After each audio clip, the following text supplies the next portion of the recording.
Je gaat Maarten de Rijk toch niet met je eer laten lopen, hè? Door een boek over hem te schrijven. Maar je hebt nu de kans om te tonen aan heel de wereld tot wat voor onwaarschijnlijke daden dat jij in staat bent.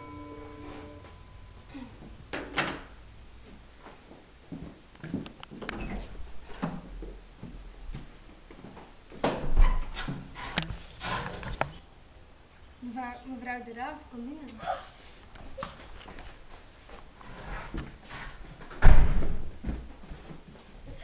Melissa is verdwenen. Weet jij misschien waar ze is?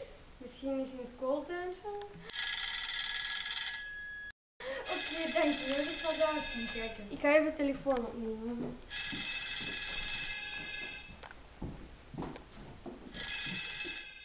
Hallo. Met Jordi? Ja? Momentje.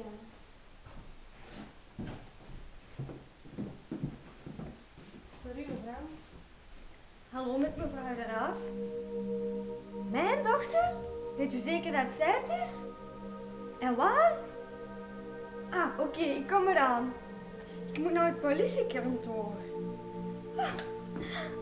Laat me nog iets weten, hè? Ja!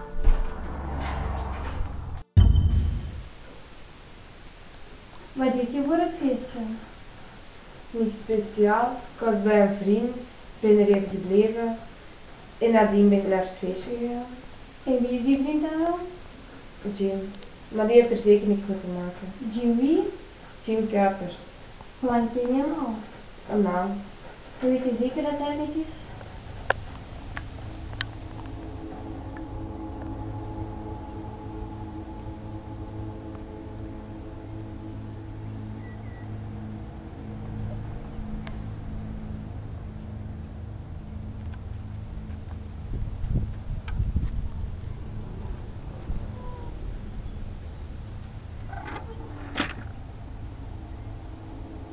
Melissa, antwoord.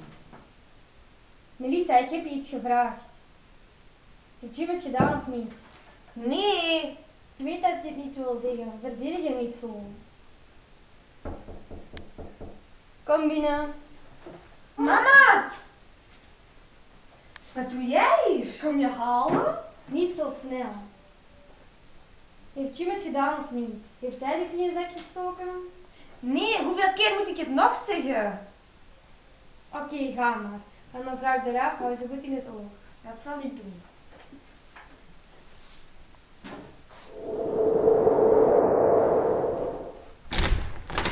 Wat heb jij allemaal uitgesproken? Jullie snappen er toch niks van? Jij hebt huisarrest!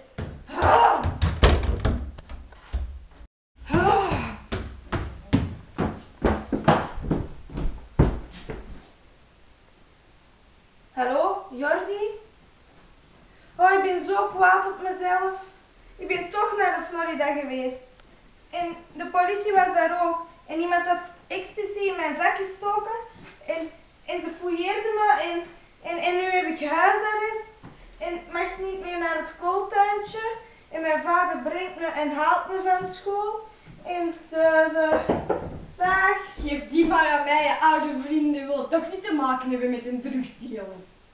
Zij steunen mij tenminste. Nou, ik ga ook door hier op te sluiten in je kamer. Kan je toch niet meer aan die bril komen. Ah.